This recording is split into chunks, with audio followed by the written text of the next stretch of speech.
సందేశం.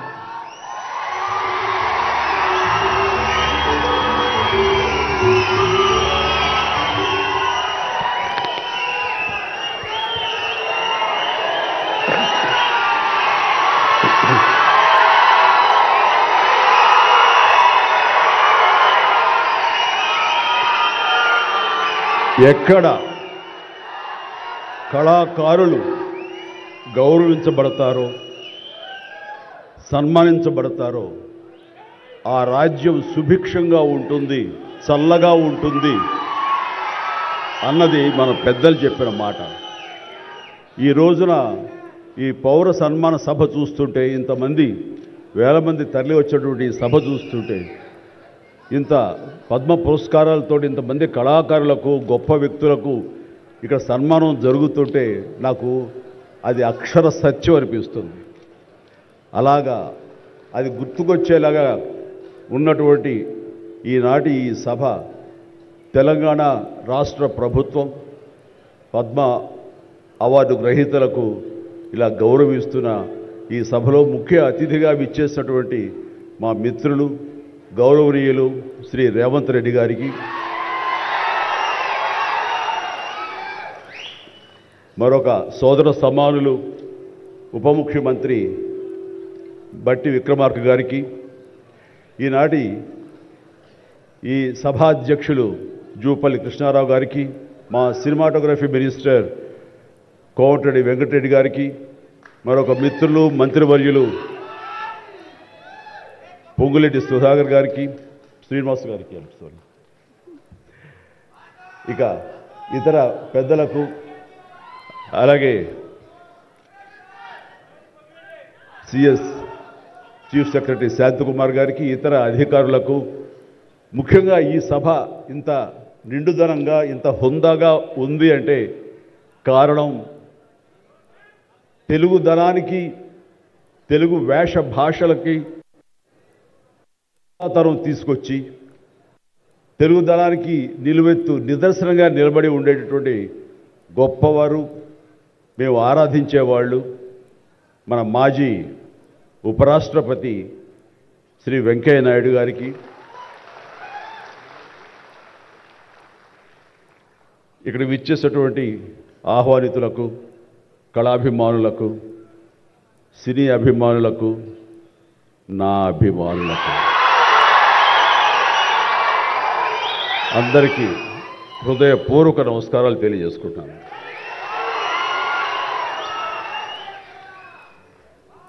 నాకు నిజంగా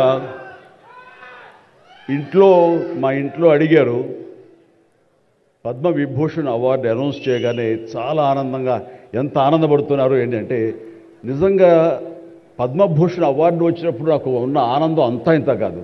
కానీ ఇన్నేళ్ల తర్వాత ఇప్పుడు ఈ పద్మ విభూషణ్ అవార్డు వచ్చినప్పుడు నిజంగా అంత ఉత్సాహం లేదు. ఏదో వచ్చింది, సంతోషం, గౌరవంగా స్వీకరించాలి, ఎంత ప్రజాభిమానం అని అనుకుంటూ ఉన్నాను.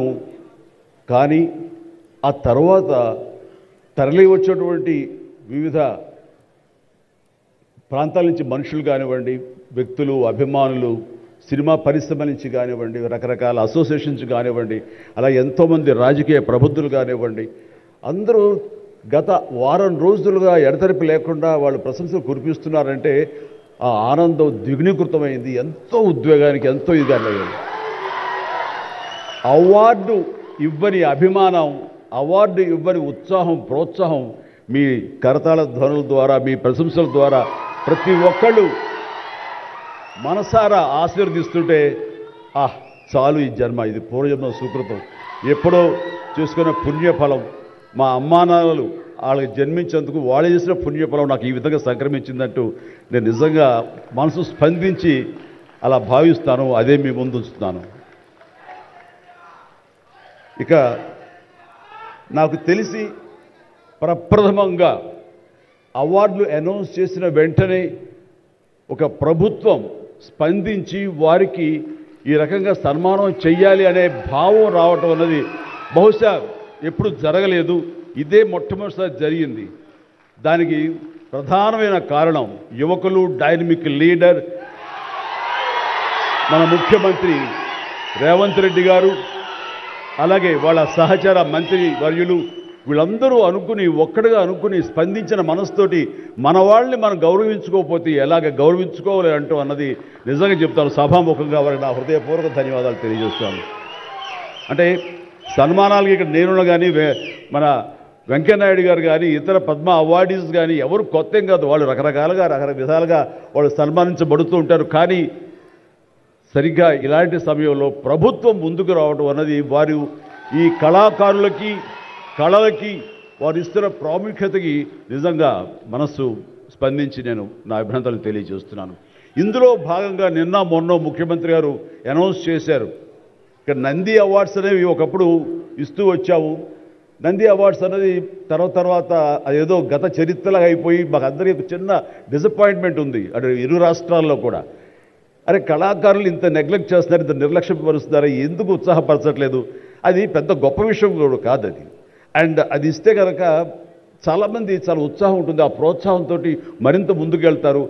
తద్వారా ఎన్నో సినిమాలు కానీ నాటకరంగం కానీ ఇవన్నీ అభివృద్ధి చెందుతాయి. తద్వారా ఎంతోమందికి ఎంప్లాయ్మెంట్ కానివ్వండి, ఎంతోమంది ప్రోత్సాహం కళాకారులు ఇంకొంచెం రావడం కానివ్వండి. ఆ రకంగా ఈ రోజును చూస్తే కనుక మన సినిమాలు ప్రపంచవ్యాప్తంగా ముందుకెళ్తున్నాయంటే అలాంటి ప్రోత్సాహం అలాంటి ఉత్సాహం ఉండబట్టే. సో ప్రభుత్వ పరంగా కూడా అలాంటివి ఉంటే కనుక ఇది మరింత ముందుకెళ్ళడానికి అవకాశం ఉంది. అది గుర్తెరిగి ఈ రోజున ఆ అవార్డులు మళ్ళీ మనం రెజ్యూమ్ చేస్తాం, మళ్ళీ తిరిగి మళ్ళీ ఇస్తామని ఆ నిర్ణయం తీసుకోవటం, దానికి పేరు ప్రజాగాయకుడు. జీవితం అంతా కూడా రెవల్యూషనరీగా మార్పు తీసుకురావాలని ప్రయత్నించే నిరంతర శ్రామిక కళాకారుడు శ్రీ గద్దర్ గారు. గద్దర్ గారి పేరున అవార్డులు ఇవ్వటం అన్నది ఎంతో సముచితం, ఎంతో ఆనందం, ఎంతో ముదాహం. అలాంటి నిర్ణయం తీసుకున్నటువంటి మా ముఖ్యమంత్రి రేవంత్ రెడ్డి గారికి వారి సహచర్యులకి నేను మనస్ఫూర్తిగా నా హృదయ ధన్యవాదాలు ఈ సభాముఖంగా తెలియజేస్తున్నాను. అండ్ ఇక్కడ నాకు ఈ అవార్డు రావడం ఆనందం, కానీ ఆనందం మరింతగా ఉండటానికి కారణం మేము చిన్నప్పటి నుంచి ఎంతో అభిమానించి ఆయన చూసుకుని ఇన్స్పైర్ అయ్యాం. వారే స్టూడెంట్ లీడర్గా ఉండి జయాంధ్ర కోసం అప్పట్లో స్టీల్ ప్లాంట్ కోసంగా ప్రయత్నం చేసినటువంటి వెంకయ్యనాయుడు గారు. ఆయన వైజాగ్ కాలేజీలో యూనివర్సిటీలో ఆయన స్టూడెంట్గా ఉన్నప్పుడు ఆయన ఇచ్చిన పిలుపుకి ఎక్కడో నర్సాపురంలో ఉండే మేమందరం స్పందించి స్ట్రైక్ చేయడం అనేది జరిగింది. ఆ రోజు నుంచి కూడా మాకు ఒక లీడర్ లాగా, మా నాయకుడిలాగా ఆయన మేము భావిస్తూ వచ్చి నన్ను అలాగా మేము ఎదిగాం. ఆయన అప్పటి నుంచి అబ్జర్వ్ చేస్తూనే ఉన్నాను. ఆయన వాగ్ధాటికి నేను పెద్ద ఫ్యాన్ని. ఆయన మాట్లాడే మాటలు అలాగా నోరు వెళ్ళగట్టి చూస్తుంటాను. ఇప్పుడు కూడా అదే ఎదురు చూస్తాను. ఆయన ఎంత ఓపికగా మాట్లాడతారో తెలియదు, కానీ డెఫినెట్గా అలరిస్తారంటూ ఎలాంటి సందేహం లేదు. సో ఆ రోజు నుంచి ఈ రోజు వరకు కూడాను ఆయన రాజకీయంగా ఒక హుందాతనంతో రియల్ స్టేట్స్మెన్ ఇన్ పాలిటిక్స్ అన్నది ఆయన నిర్మాణాత్మకంగా అలా ముందుకెళ్తూ ఈ రోజున అత్యున్నతమైన పొజిషన్ మాజీ ఉపరాష్ట్రపతిగా ఆయన నిర్వహించి తన బాధ్యతలు చేశారు. కానీ ఆయన ఎప్పుడూ మదనపడుతుంటారు. నాతో కూడా ఆయన షేర్ చేసుకున్నారు. రాజకీయాలు రాను ఇలాగా దుర్భాషలతోటి వ్యక్తిగత విమర్శలతోటి ఇలా దిగజారిపోతున్నాయి చిరంజీవి గారు. ఇది కాదు, ఇది ఆ హుందాతనం ఉండాలి. ఉండి కూడా ఎన్ని సాధించాం మేము. అది ఇదవుతున్నట్టు ఎంత మదన పడుతున్నారంటే వంటవని కూర్చున్నప్పుడు ఆయనతో నాతో చెప్పినప్పుడు ఇప్పుడు కూడా అలాగే అయిపోతుంది. అలా అవ్వకుండా ఉంటే బాగుంటుంది అంటే అలాంటి అవ్వకుండా ఉంటే బాగుంటుందన్న ప్రయత్నంలో నేను కూడా మిమ్మల్ని ఇన్స్పిరేషన్గా తీసుకుని నేను వెళ్ళినవాడేనండి. కానీ ఆ ధాటికి ఆ మాటలకి మాట పడటం మాట అనటం ఇది నా వల్ల కాదు, మీలాగనే.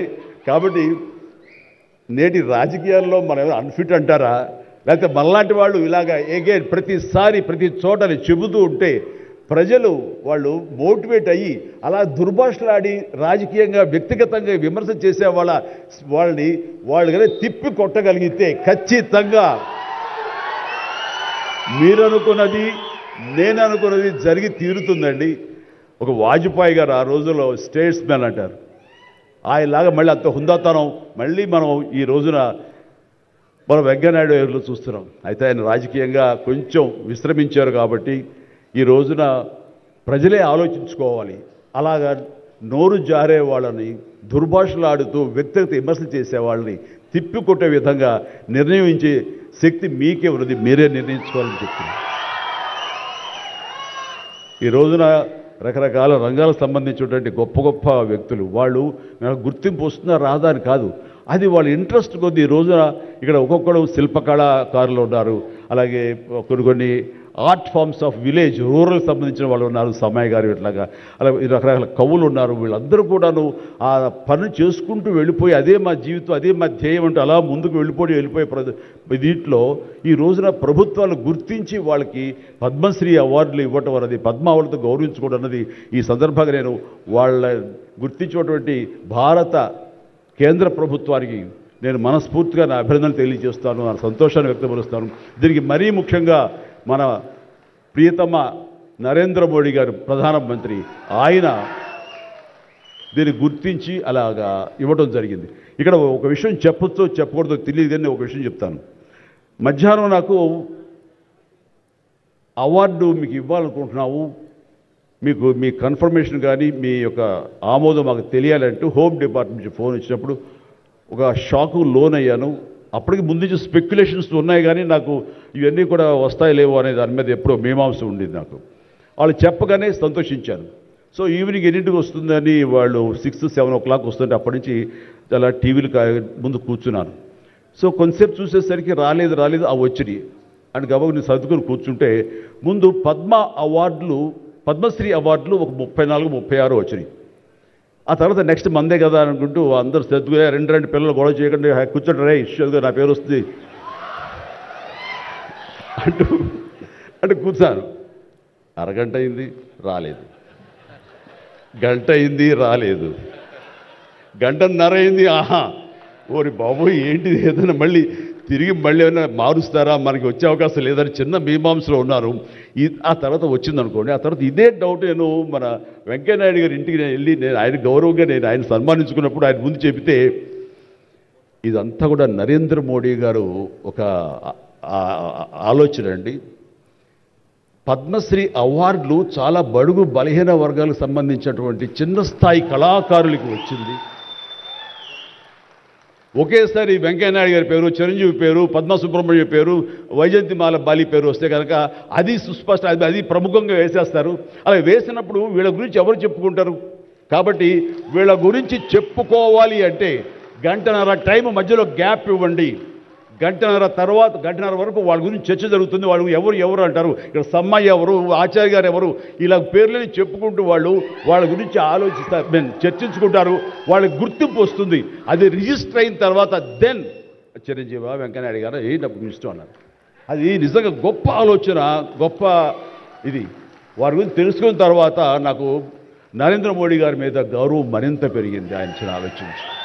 సో ఇలాంటి సన్మానం జరగటం అన్నది నాకు నిజంగా అత్యంత గౌరవంగా భావిస్తాను. నా జన్మ సార్థకమైందని భావిస్తున్నాను. ఎన్నో కార్యక్రమాలు చేశాను. ఇది సినిమాల్లో రాణించినా కూడా సినిమాల్లో ఎంతో ప్రప్రథమ స్థానంలో ఎన్నో సంవత్సరాలు దశాబ్దాలుగా ఉండటమే కాకుండా ఆర్టిస్ట్కి సామాజిక బాధ్యత, సామాజికటువంటి సేవ చెయ్యాలి. అది నేను అనుకోను కాదు, ఏమీ కాదు, నాకు అనిపించి నా అభిమానులు అందరూ కలిపి వాళ్ళు ఎంతసేపటికి సినిమా థియేటర్లకో వాల్ పోస్టర్లకో పాలాభిషేకాలకో వీటి కొట్టుకోవడాలు వీటికి ఉండేటటువంటి కల్చర్ని మనం మార్చాలి అనే ఉద్దేశంతో వీళ్ళందరూ శక్తివంతులు. ఇలాంటి శక్తిని అన్గైడెడ్ మిస్సైల్లా ఉండకుండా దీని అన్నింటి ఛానలైజ్ చేస్తే కనుక వీళ్ళ చేత సత్కార్యాలు మనం చేయించుకోవచ్చు అనే భావం నాకు లేట్ 90s వచ్చింది. అందులో భాగంగా ఆ రోజున బ్లడ్ దొరకక ఎంతోమంది మరణిస్తున్నారని తెలిసిన తర్వాత ఇంతమంది ప్రజానీకం ఉండి కేవలం బ్లడ్ అనేది హాస్పిటల్లోనో లేకపోతే ఫార్మస్యూటికల్స్లోనో దేడు దొరకదు మనకి. అది మనిషి ఇంకో మనిషికి ఇస్తేనే దొరుకుతుంది. అలాంటిది మనుషుల్లో ఇన్స్పైర్ చేయక వాళ్ళు స్పందింపచేసే విధంగా ఎవరు ముందుకు రాక జరుగుతుంది. కాబట్టి నేను ఎందుకు చేయకూడదు? నా అభిమానులు అనేవాళ్ళు ప్రాణం ఇస్తామంటారు. ప్రాణం వద్దు, రక్తం ఇవ్వండి అంటూ నేను 25 సంవత్సరాల క్రితం ఇక్కడ బ్లడ్ బ్యాంక్ పెట్టిన తర్వాత ఈ ఉత్సాహం ఏమైనా పొంగులాగా ఉండి తర్వాత చల్లబడిపోతుందా అని అనుకున్నాను. కానీ లేదు, ఒక జీవనదిలాగా సాగుతూనే ఉంది. ఈరోజు కూడా మీ అందరి ప్రభావంతో ఎక్కడ మంచి కార్యక్రమం కానీ పుట్టినరోజు కానీ శుభకార్యం చేయాలన్న ప్రతి ఒక్కరు రక్తదానం కోసం ముందుకు వస్తున్నారు, రక్తదానం ఇస్తున్నారు అంటే కనుక దానికి ప్రప్రథమంగా నడుం బిగించింది నేను, నా అభిమానం చెప్పలో గర్వంగా ఉంది నాకు ఈ రోజుకి. అలాగే మన కరోనా క్రైసిస్ వచ్చినప్పుడు బయటికి వెళ్ళే అవకాశం లేదు, ఉపాధి లేదు, ఇంట్లో కట్టుబడి ఉండాలి. ఇలాంటి పరిస్థితుల్లో వాళ్ళందరికీ నిత్యావసర వస్తువులకు చాలా కష్టపడిపోతారు అనుకున్నప్పుడు నా ఇతర మిత్రుల సహాయ సహకారాలతోటి నేను పెద్ద ఎత్తున వాళ్ళకి 4 నెలల పాటు మన ఇళ్లలో తినే హై క్వాలిటీ గ్రాసరీస్ నేను వాళ్ళకి అందివ్వడం జరిగింది. అది వాళ్ళు బయటికి రాలేరు, పోలీసులు వాళ్ళు చాలా స్ట్రిక్ట్గా ఇంటికే పరిమితం చేస్తారు, ఏం తింటారు. అప్పుడు నా అభిమానులు నేను ప్రోత్సహించి వెళితే నా అభిమానులు ప్రతి ఇంటికి వెళ్ళి ఆ బ్యాగ్స్ ఇచ్చేవాళ్ళు. అది గొప్పగా నాకు ఎంతో సంతృప్తి ఇచ్చింది. అలాగే ఆక్సిజన్ దొరకని పరిస్థితుల్లో, ప్రభుత్వాలు కూడా చేయలేని పరిస్థితుల్లో, హాస్పిటల్స్ అన్నీ కూడా చేతులు తీసిన పరిస్థితుల్లో నేను నా మిత్రుల సహకారంతో నేను స్వయంగా నా అభిమానులతో వారం రోజుల్లో 32 ప్లేసెస్లో ఈరోజు ఆక్సిజన్ అందివ్వడం జరిగింది. అలాగే కాన్సన్ట్రేటర్స్ ఇవ్వడం జరిగింది. ఇవన్నీ కూడా ఏంటంటే చెయ్యాలనే తపనతోటి బహుశా ఇవన్నీ కూడాను నాకు ఈ రోజున ఈ అర్హత రావడానికి, ఈ అవార్డు రావడానికి నాకు దోహదపడిందేమో అనుకుంటున్నాను. భగవంతుడా ఇంకా నాకు ఈ శక్తి సామర్థ్యాలు ఇవ్వు, ఈ ఆలోచన ఇవ్వు. నేను అవార్డుల కోసం ఎదురు చూడను, అవార్డులు రావాలని కోరుకోను, లేకపోతే చాలు. వాళ్ళ గుండెలు ఉండే ప్రేమ కంటే ఏ అవార్డు పెద్దది కాదు. కాబట్టి ఇలాగా మిగతా జీవితం సినిమాలు చేస్తూనే ఉంటా, డ్యాన్సులు ఆడుతూనే ఉంటా, ఫైట్లు చేస్తూనే ఉంటా, మిమ్మల్ని అలరిస్తూనే ఉంటా. అలాగే ఈ సేవా కార్యక్రమాలు కొనసాగిస్తూనే ఉంటాను. ఇది మీకు చెబుతూ ఈ అవకాశం ఇచ్చినటువంటి తెలంగాణ రాష్ట్ర ప్రభుత్వానికి, మరీ ముఖ్యంగా మా ముఖ్యమంత్రి గారికి, మా ఉప ముఖ్యమంత్రి భట్టి గారికి, అలాగే మా సినిమాటోగ్రఫీ మినిస్టర్ గారికి, మిగతా ఇతర మినిస్టర్స్ అందరికీ నా హృదయపూర్వక ధన్యవాదాలు తెలియజేస్తూ థ్యాంక్ యూ సో మచ్. జై హింద్.